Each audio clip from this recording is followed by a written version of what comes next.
Um, well, that was the whole purpose of this hopping on this live really is just to test these things out. I was debating whether I should record a whole YouTube video for you guys right now, but I still can't see the messages from Instagram and any other platform.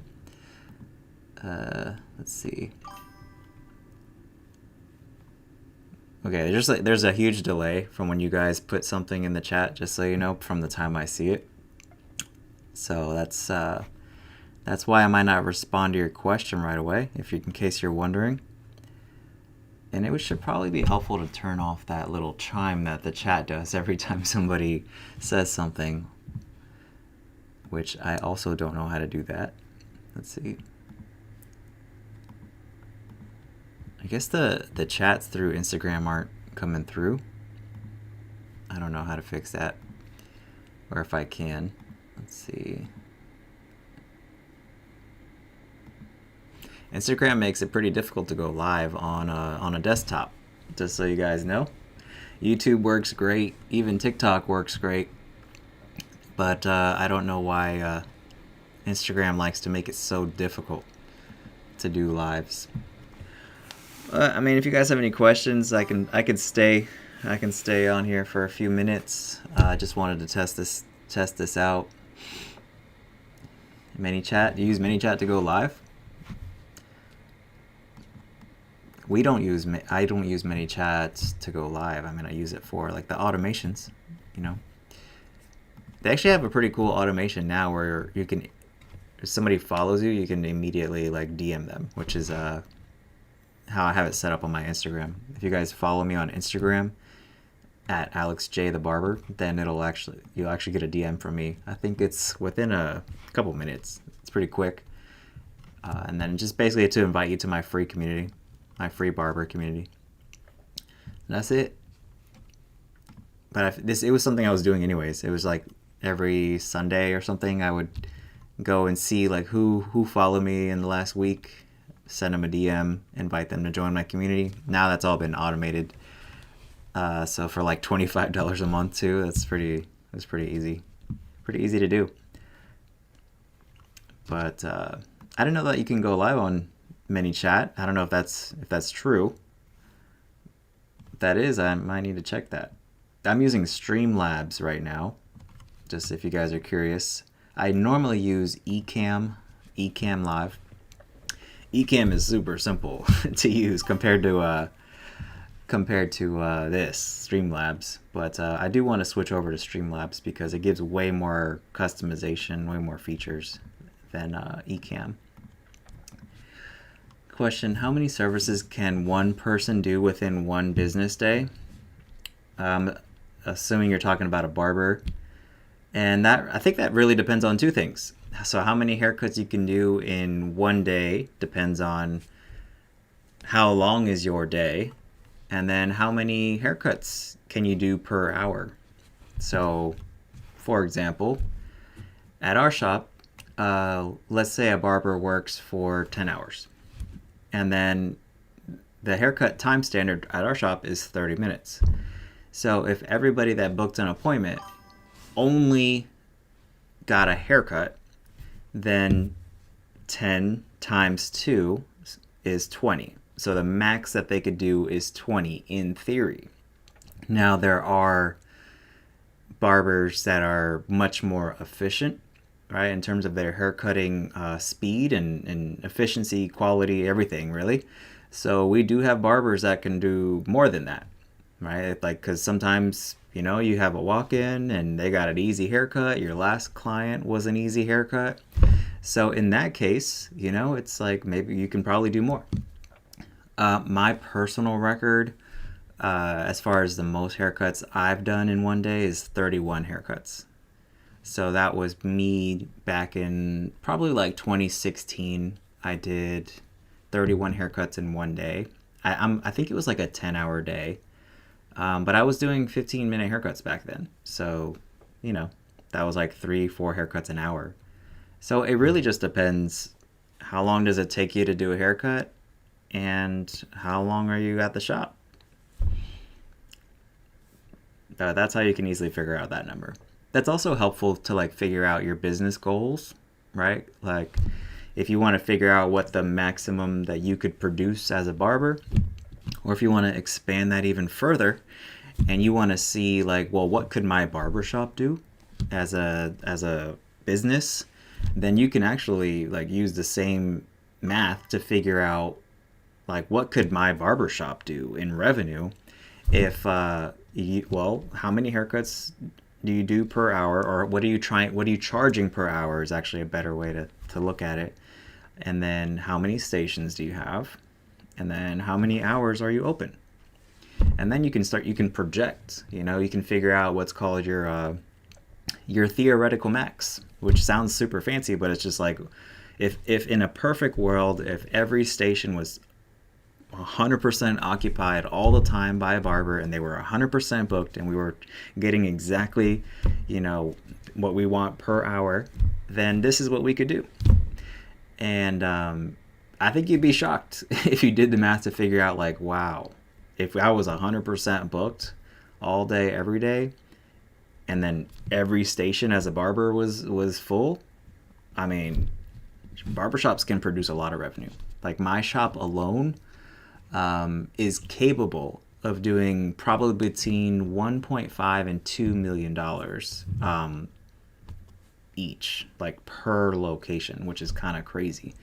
So this is why, like, as much as I want to open another location, we're like, we got some room to grow there. We got a lot of potential that is just sitting there untapped. How many chairs can cover 300 clients a month? I mean, so your business better than me. So what you need to do is figure out how many clients can you see per hour, and then what are your resources that are available in terms of your number of stations. Then you figure that out. But it's just a math problem, like business in general. Owning a barbershop is really just a math problem. It's and it's all like elementary school math too. Like nothing that I do on a daily basis is like super complicated. Like I'm not using algebra. It's like addition, subtraction,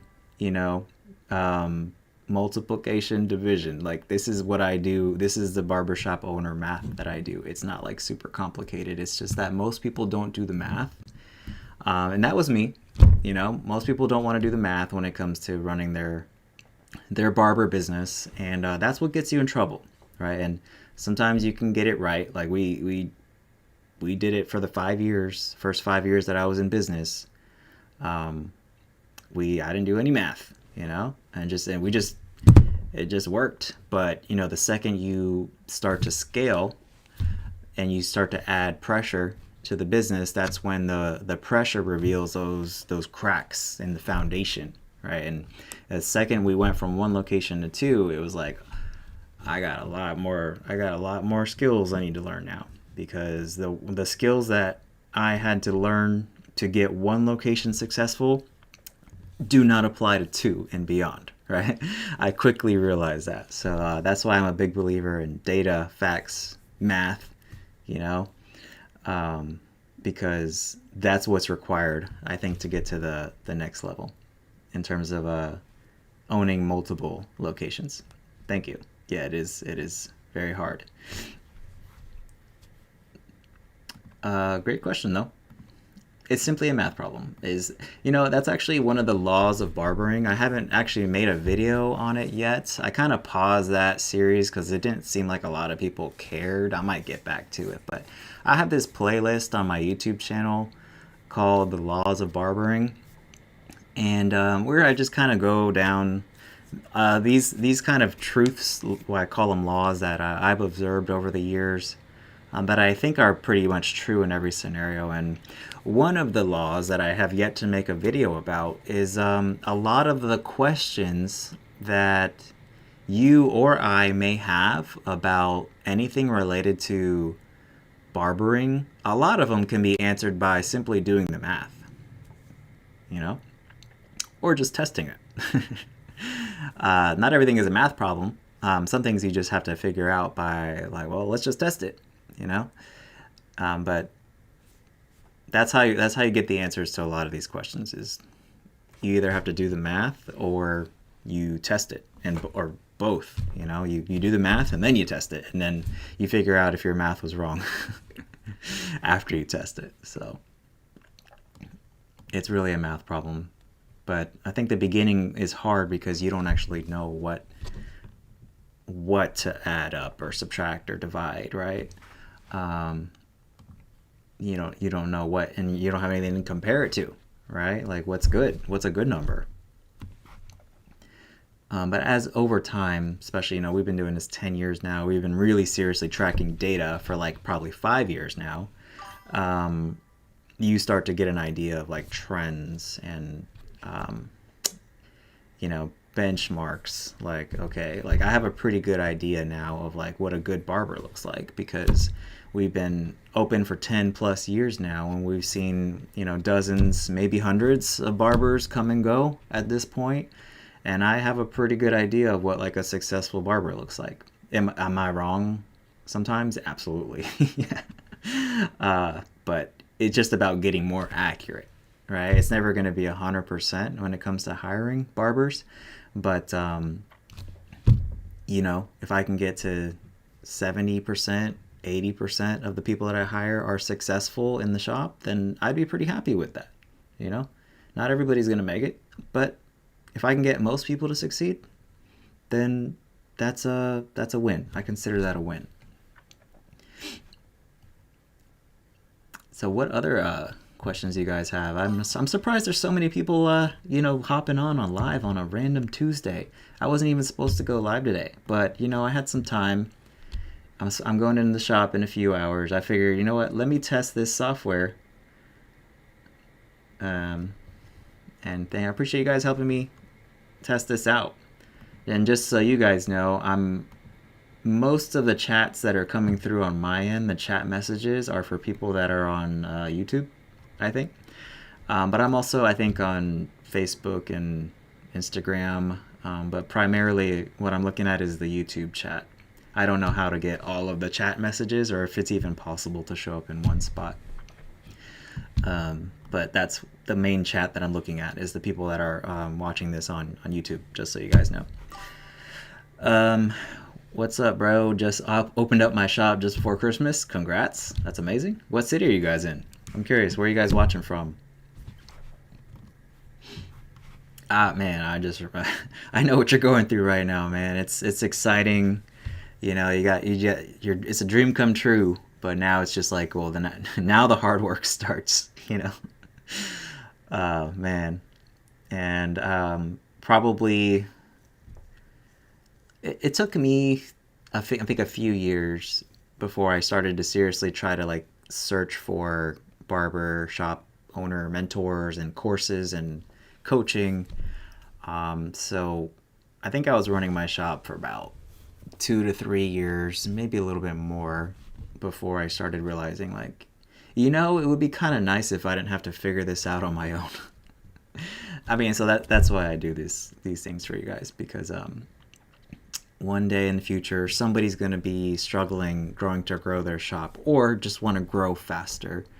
And they're going to go on Google and they're going to search for barber advice, barber business advice. And hopefully some of my content and stuff from other people helps them, so that it's not as painful for you guys as it was for us, the people that are making the content for you. So, I mean, should we try to make a YouTube video right now? I mean, I don't know if it's a good idea on a brand new software. Would you guys like to know the YouTube video that I want to make for you guys this week is how we create content for our shop, since a lot of people ask us about that. I'm not like a content expert, but since people ask me about it and I get a lot of the inspiration for the videos that I want to make from the questions you guys ask and the things that get posted. There's just so many people from Texas that follow me. It's interesting. But that's cool. But a lot of people ask about content, and I'm not like a content expert. I don't have any courses on content, because that's not what we use to grow our shop. We did not use content to grow our shop, but we are very consistent, and we actually do have a pretty, I would say, a pretty decent sized following for a just a single, or now a multi-location barbershop. We are pretty up there in terms of audience size, and that's just combining all the audiences in all of our platforms together. So if you guys are curious about how we make content, that's the video I have. That's the video I have planned for you guys this week. You know, I'm not gonna film it now because I don't want this chat alerts popping up while I'm actually filming a video. That will be pretty hard to edit out. So I'll film it maybe later this week. But the short answer is, you know, start with a YouTube video, and then you go from there. That's the kind of clue I'll give you. Utah, cool. That's where my I have a coach that helps me with marketing, fillyourbooks.com. That's right there in Utah. So I don't know where in Utah exactly they are, but yeah, those are the people that taught me how to run meta ads, like to fill our chairs and everything. And I still work with them. I just talked to them yesterday. So cool people, good people. Question: do you have a texting system for your customer clients? Yes. Yeah, our software does all of that. So we use Zenoti for our POS system, appointment booking, marketing. Like, it basically does everything. And so we text people through there. We have automated and non-automated text that we send through our software. I actually just added an add-on to our subscription, so it's going to cost me almost $500 a month extra, but I bought more credits because whenever you text people, the way most softwares are set up, it's like this, where if you want to text people, it costs like a credit. You know, it's like all of our cell phones now, like at least mine, and I think it's pretty common. Like back in the day, it wasn't like unlimited, you know, texting. You know, there was like a limit, right?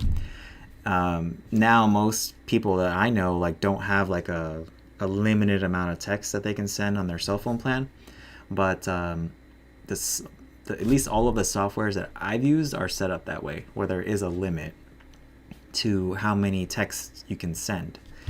And so every time you text somebody, depending on the length of the message, it uses a credit. So we had to sign up for a bigger plan because we were sending so many text messages that and now it's like it's working. So yeah.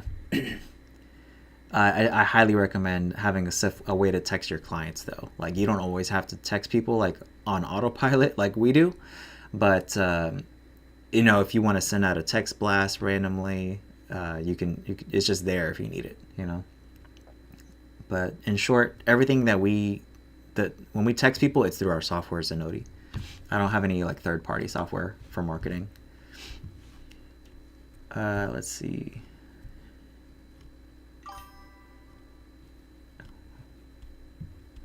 Do you like Squire? I have used Squire. I don't have a problem with Squire, but I don't use Squire anymore. Let's just say that.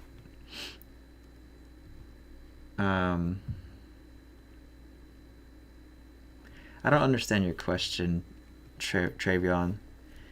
Do you like the second one with the mall is pretty much booming? Yeah, I mean, in general though, it's not from my experience, because I've done this, it's not a good idea to have multiple softwares, right? It gets really messy. The best thing that you can do is commit, you know, pick one software and you run all your barbershops through the one. It just makes everything so much easier, right? Everything on the back end is so much easier. I mean, it's just because at one point we did use Squire, but Squire's, at the time, this was like 5 years ago, so it might be better now, but at the time, Squire's POS system, like when you actually go to check the client out, wasn't super reliable. So we still use Square to process payments, and then we just use Squire for appointments. That was messy. I do not recommend that. So that's why we ended up just going back to Square. And then I did a shit ton of research. I have a whole YouTube video on my channel about like exactly what to look for in a software, or at least the process that I went through. And I went through that process, and then that's how we ended up using Zenoti, right? Because I don't have to use anything else. All I use is Zenoti, okay? For when it comes to, at least for appointments, POS, marketing, things like that. It's all through one software and makes my life so much easier.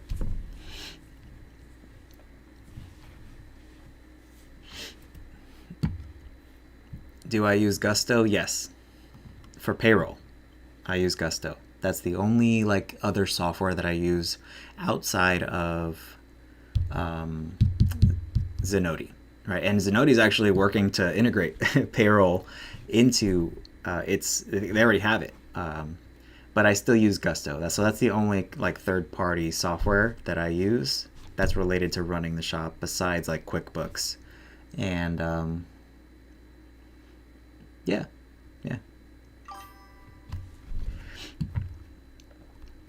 What services do barbers find that their clients want weekly if money wasn't an issue?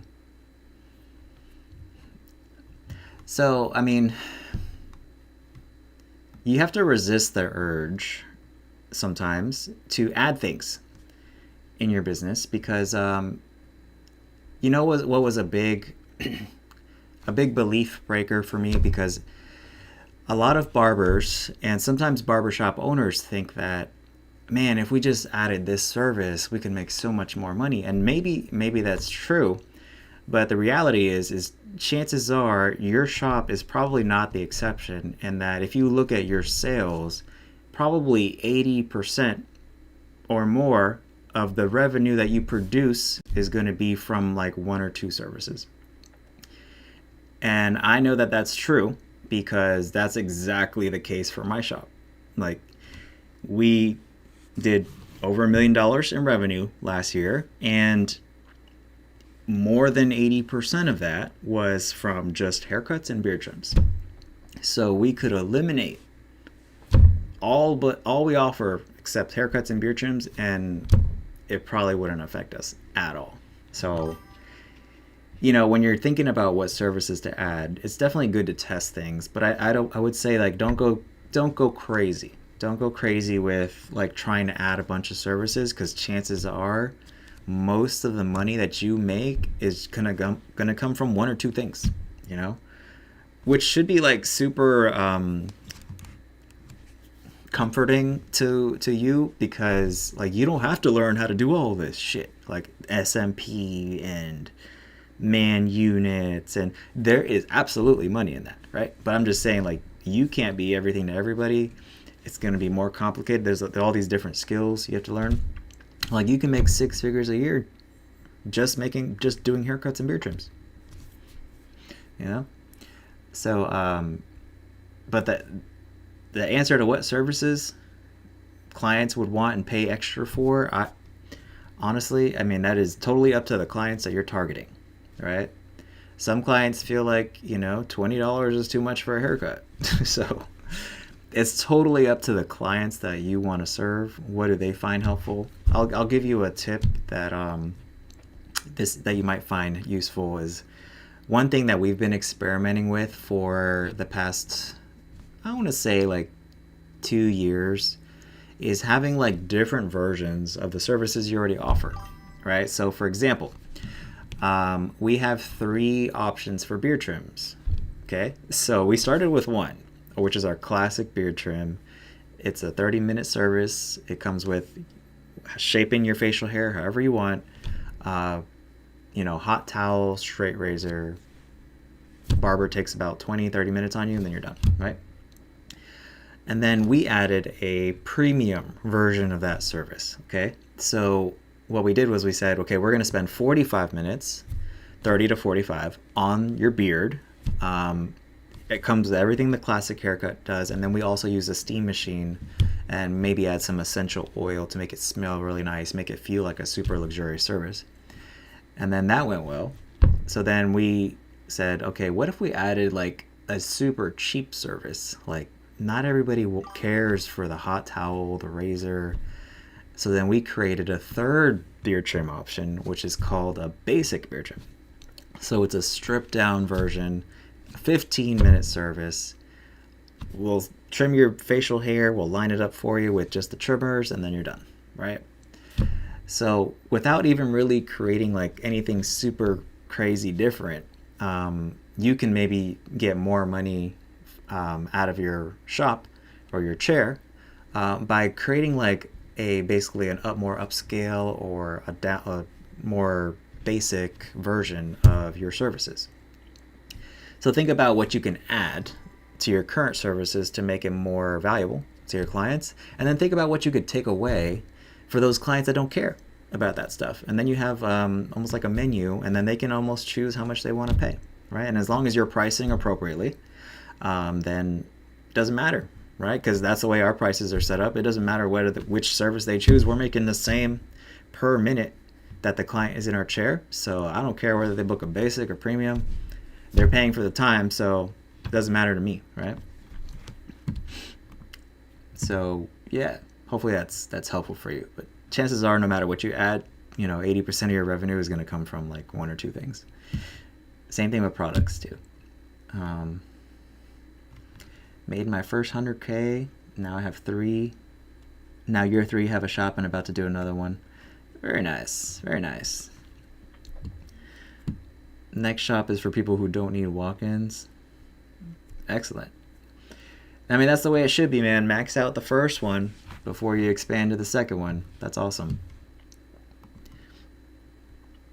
Haircut and premium is all you really need if you want to add an extra service. Yes, I agree. I mean, just make a more fancy version of the services you already have, and then a more cheap version for the cheap people. Or people that like don't have complicated, like we might experiment this year with basic haircuts, although that's going to be a fucking nightmare because I already been there, and clients will either knowingly or unknowingly book that service thinking that it comes like it's a regular haircut, and like no, it's just one guard all over. So we've already done that. That's how I know it's already going to be a problem. But I do want to have an option for people that, like, especially those old guys that come in, they're always like, they're like retired, they're super nice, they don't have anything better to do. They get like a number 2 guard all around. I mean, I'm happy to charge those guys less. That's an easy haircut. It's still going to be the same rate per minute, but it'll be cheaper than because it's a 15-minute service. It'll be half the price of a regular haircut. We're going to go up to $50 on our haircut price. So, 15, and that's for a 30-minute service. So a 15-minute haircut's going to cost $25, right? So for those older guys or for the kids, they just want a basic buzz, then happy to do that. I'll do those all day. Any recommendations for shop owners or shop managers? Systems or finding the manager? I also felt that was way better than my old due to the fact he was older. Okay, so we have a whole course on like hiring in our Skool community, which is free. You're free to join. But I will say that when you're looking for a manager, first of all, like nobody's ever going to be like as well. I don't know that you can ever say nobody's going to ever be as good as you as far as being a manager goes. I feel like nobody's ever going to care as much as you. Absolutely. For sure. Nobody, if you can get somebody to care 80% as much as you do, then that's a win, right? But yeah, when you're looking for a manager, it's one of those things you can't really measure. You kind of have to know, and you're probably going to make mistakes too when you promote your first few managers. Like I know I did, because sometimes the best managers for a barbershop aren't always the highest performers, Sometimes they're like in the middle. They're like, they're not that you should. I don't know that you should like promote somebody who's like can't even meet the minimum, but like sometimes good managers aren't always good barbers, or they're not the best, right? So it's one of those things that it's entirely dependent on the culture you want, right? So I would start there, like your values as a barbershop owner, your culture, like what kind of business do you want? And then you find somebody that fits that, right? So it's when you try to make people fit into a role, that's when it usually doesn't work out. It's like create the role and then find the person that fits that role. That's usually the best way to do it, right? And then managers, I mean, it really depends on as far as how they're paid. Managers usually that depends on your business model, right? I would strongly recommend, though, the way we do it at our shop is the managers get a fixed like amount of pay for the time that they are away from the chair, not cutting hair, and then they get paid from the barber services they do, and then they have if they grow the shop, right, or the shop does well, if the shop hits its revenue goals, then they get a piece of that, right? So it depends on what you want your manager to do, right? But I think if you're going to let somebody run your business for you, then they should be incentivized to want to grow it, right? So my shop is not booth rent, though. So we have a little bit more money, I guess, to give away, or more incentive, more ways to grow the business, right? Because with booth rent, the way you grow the business is by making sure those chairs are full, increasing your booth rent. Maybe you can sell some products, but you're a little bit more limited in terms of booth rent. But the way my shop is set up is exactly that way. Managers basically get a weekly like salary.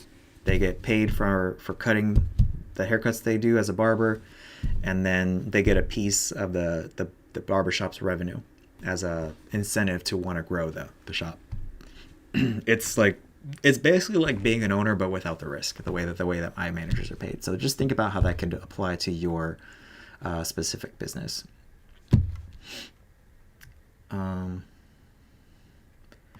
Yeah, so that's going to be up to you, man. Like this, so this is a math problem. This is a math problem of like what you can afford, also how much responsibility, because if they're taking more off your plate, then they should probably get paid more for that, right? What streaming software are you using to see the Instagram comments? I'm using Streamlabs right now. I am very much new to this. I can't see Instagram right now on Streamlabs, so I also have Instagram on the browser. I wish I could see all of them in one place, but right now the only chat messages that are coming through on Streamlabs is YouTube. So those are getting like the priority responses, right?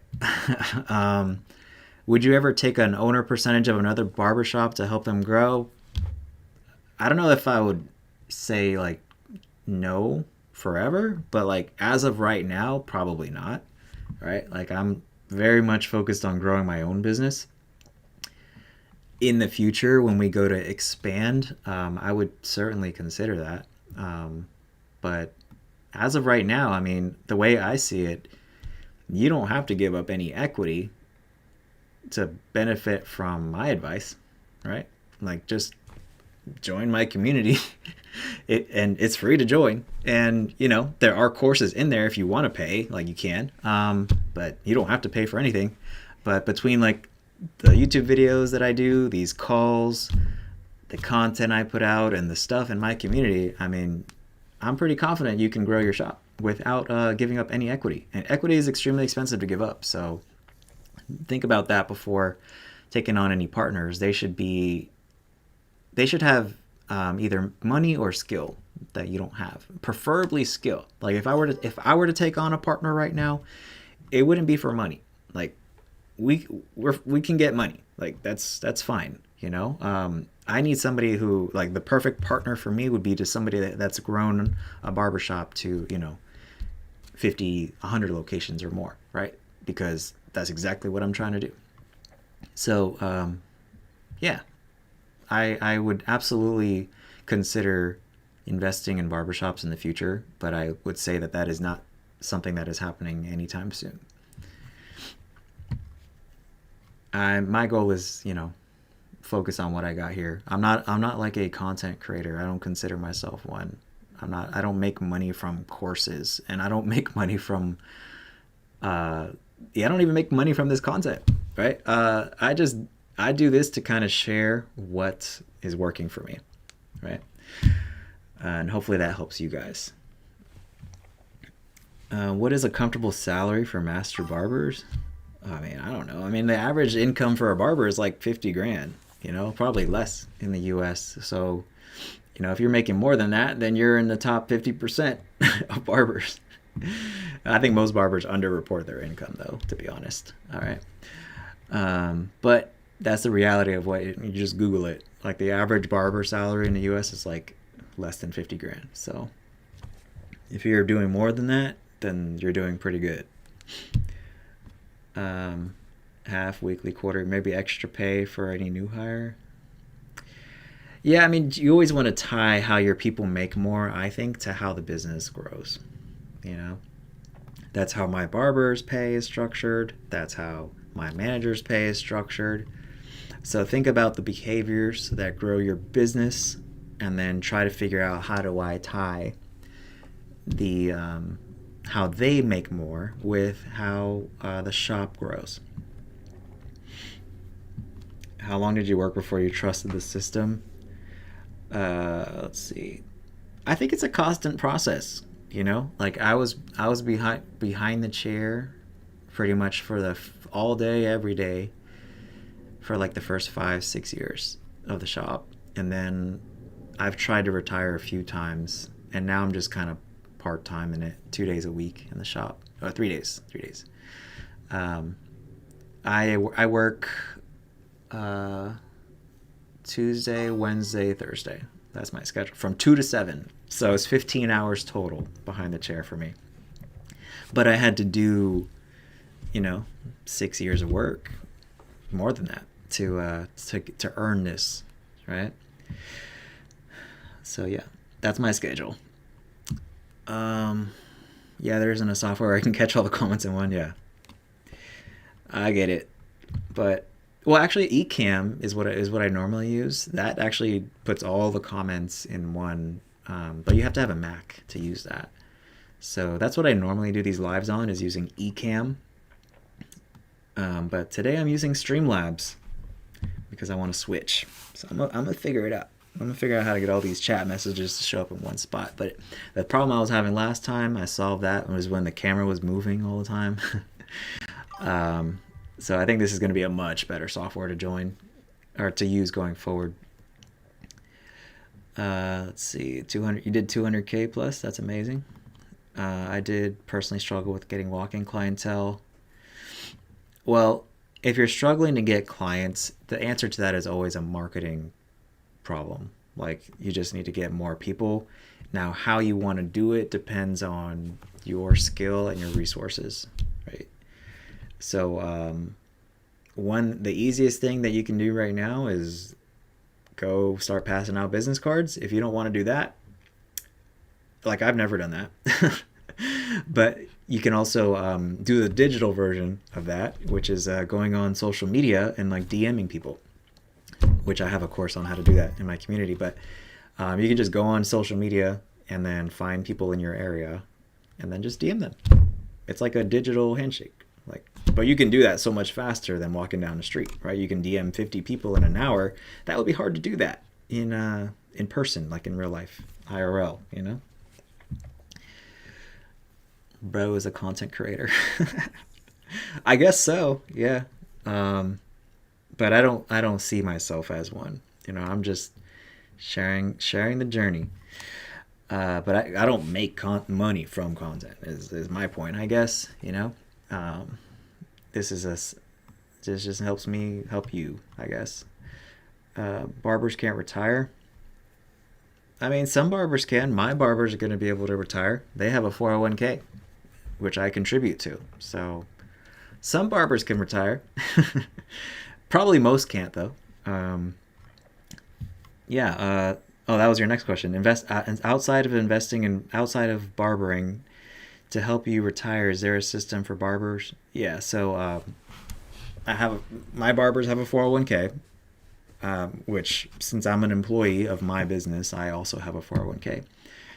So, and then I have real estate, and then the barbershop has some value. I'm sure somebody will come along and buy it from me one day for a lot of money. So that's my investment strategy. Super complicated. Put money in my 401k, maybe buy some real estate every now and then grow the shop to the point where somebody comes along with a lot of money and buys it from me. That's my super complicated investment strategy. But the way I like to think about it though is it's about the what's the best return on investment. So for example, if I have 200 grand laying around, I can go buy a piece of real estate and maybe make like 5% on it per year, or I could go open another barbershop and make a lot more than 5%. So it really depends on, do I feel like I can handle another barbershop right now? Or would I rather just park this in real estate and not make anything from it? But, I know that it's like basically just earning equity. So, but I'm not a big believer. I really think that like stick to the thing that is making you the most money right now. And then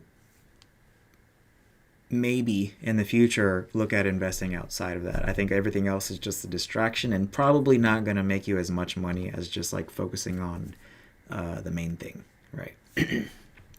Like if you're doing really well running a shop, like open another one, and you get both of those full, open another one. You'll know, right, when you're like, I think at a point where you can't open more shops or you don't want to. I got 2 booth rent shops. I want to open my third. I want to make the third one commission and then transition the other 2. All right, yeah, that's smart. Yeah, don't touch the first 2 because that's working for you. The third one will be like a test. And then once you figure it out, you try to transition to, the commission model, which is absolutely has more profit potential than a barber booth rent. But it is going to be more work, right? A lot more work. Not more money almost always comes with more work, just so you guys know. So the reason why booth rent is probably a super common model is because it's not that it's not a lot of work, but it's just like in terms of managing employees and all that, it's like probably a little simpler with booth rent. I've never owned a booth rent shop, so I'm not the guy to go to for booth rent advice. But what I do, I think, is much harder. So I do business to business. Yeah, it's smart to try to partner with local businesses for sure, because they can, if you have a good relationship with them, they can send you clients. So that's like an affiliate strategy. Alex Hormozy is a good one to follow if you guys need marketing advice in terms of just the organic stuff like that, because you can try to partner with local businesses, see if you can work out some sort of relationship, like for them to send you clients, and then you can send them business. Mutually beneficial.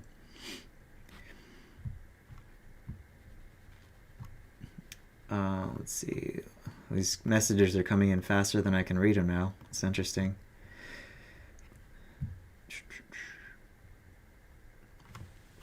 Well, I mean, I think that there's booth rent versus commission are just 2 separate models, right?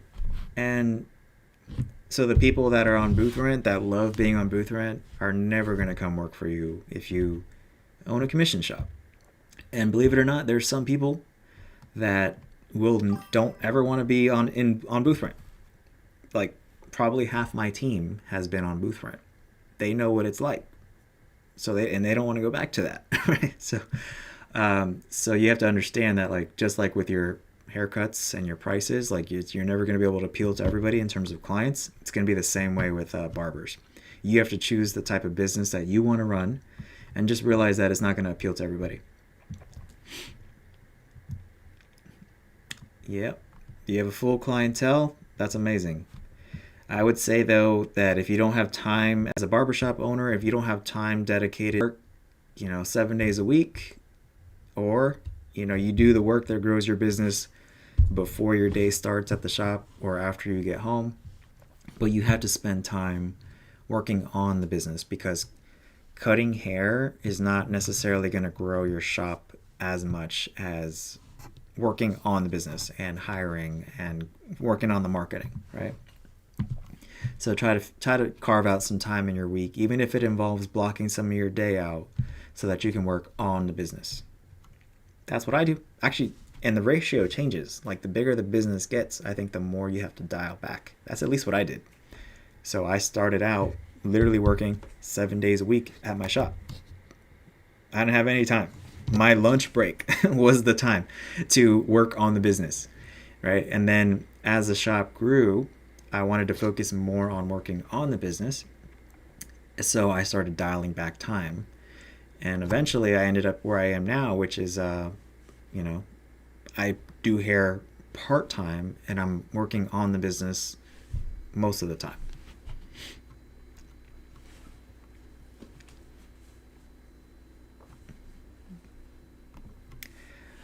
Let's see, best 2 books or YouTube.